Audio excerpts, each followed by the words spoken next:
दोस्तों, कर्म आपके जीवन को कैसे प्रभावित करते हैं, ये आपको इस कहानी को देखने से पता चलेगा। ये कहानी है महात्मा बुद्ध और उनके शिष्य की।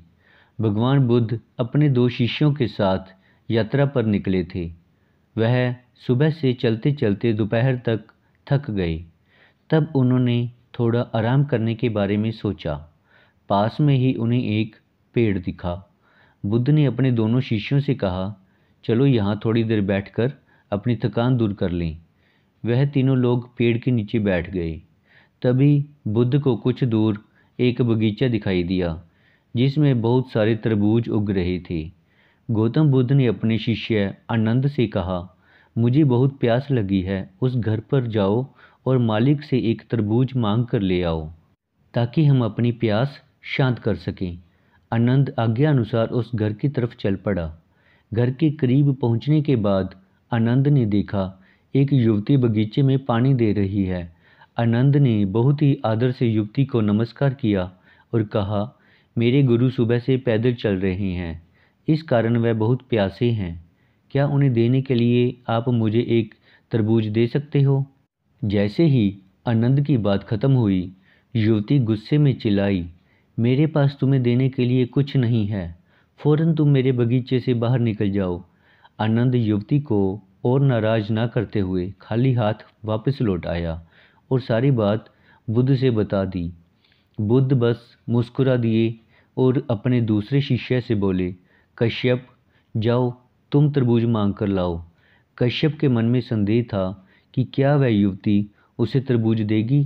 फिर भी उसका कर्तव्य था कि वह अपने गुरु की आज्ञा का पालन करे, इसलिए वह उस घर की तरफ आगे बढ़ता रहा। जब युवती की नज़र इस सन्यासी पर पड़ी, तब युवती के चेहरे पर मुस्कान खिल गई। वह युवती भी नहीं समझ पाई कि उसके चेहरे पर यह मुस्कान क्यों है। वह युवती कश्यप के पास गई, उनके पैरों में झुककर नमस्कार किया और उनसे पूछा, आप कौन हैं? कश्यप ने अपना परिचय दिया, साथ ही उसके पास आने का कारण भी बताया। युवती ने उन्हें आदरपूर्वक बगीचे में ले गई। फिर बगीचे से बड़ी सावधानी पूर्वक चुनकर एक तरबूज तोड़कर लाई और उनसे बोली, महात्मा, इस बगीचे का सबसे अच्छा तरबूज है, कृपया इस भेंट को स्वीकार करें। कश्यप भी युवती के इस व्यवहार से काफ़ी हैरान थे।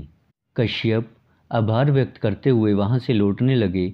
आनंद ने देखा कि कश्यप एक बड़ा तरबूज लेकर लौट रहे हैं। यह देखकर आनंद को भी बड़ी हैरानी हुई, लेकिन बुद्ध के चेहरे पर शांति के भाव थे। दोनों शिष्य बुद्ध से कुछ पूछे इससे पहले बुद्ध ने कहा, चलो मैं आपको एक कहानी सुनाता हूँ।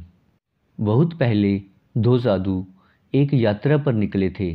वह दोनों काफ़ी अच्छे दोस्त भी थे। गर्म दिन और तेज धूप में वह सुबह से चल रहे थे, जिससे वह प्यास और थकान से भर गए थे। तभी अचानक उनकी नज़र सड़क के किनारे मरी हुई बिल्ली पर गई। पहला साधु बोला, उस बिल्ली के शव से तेज बदबू आ रही है, और अपनी नाक पर हाथ रखते हुए वहां से तेजी से भागा। लेकिन दूसरा साधु बिल्ली के पास गया, उसके लिए प्रार्थना करने लगा, आप बौद्ध धर्म की शरण में जाएं, आपको ज्ञान की प्राप्ति हो, दोबारा आपका जन्म किसी बेहतर जगह पर हो। प्रार्थना समाप्त करने के बाद साधु ने अच्छे से एक गड्ढा खोदा और बिल्ली को दफनाकर आगे बढ़ गया। आखिरकार एक दिन बिल्ली का इंसान के रूप में जन्म हुआ। आप अभी जिस युवती से मिले वह वही बिल्ली थी जिसका इंसान के रूप में जन्म हुआ था। आनंद, आप पिछले जन्म में वह पहले साधु थे जो बिल्ली से दूर भाग गया था। कश्यप, आप दूसरे साधु थे जिन्होंने बिल्ली को आशीर्वाद दिया था, उसके लिए दया दिखाई थी। इसलिए आज युवती ने कश्यप को देखा तो उसे अपने आप खुशी महसूस हुई, जबकि आनंद ने बिल्ली के प्रति घृणा दिखाई थी। इसलिए आनंद को देखते ही उसे गुस्सा आ गया।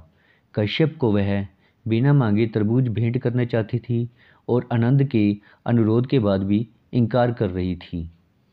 इस कहानी को सुनने के बाद दोनों शिष्यों ने जाना कि हमें सभी प्राणियों के लिए मनमेय दया भाव रखना चाहिए। सबको एक तरह का सम्मान देना चाहिए, क्योंकि हम दूसरों के लिए जो दया और प्यार दिखाते हैं या जो नफ़रत और क्रूरता दिखाते हैं वह लौट कर एक न एक दिन हमारे पास आता है। दोनों शिष्यों को इस कहानी को सुनने के बाद महान सीख प्राप्त हुई। इसके बाद वह युद्ध के साथ यात्रा पर आगे बढ़ गए।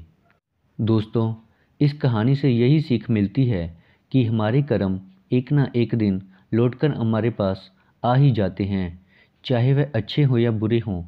इसलिए हमें सबके प्रति दया और प्रेम भाव रखना चाहिए, ताकि हमें भी दया और प्रेम मिल सके।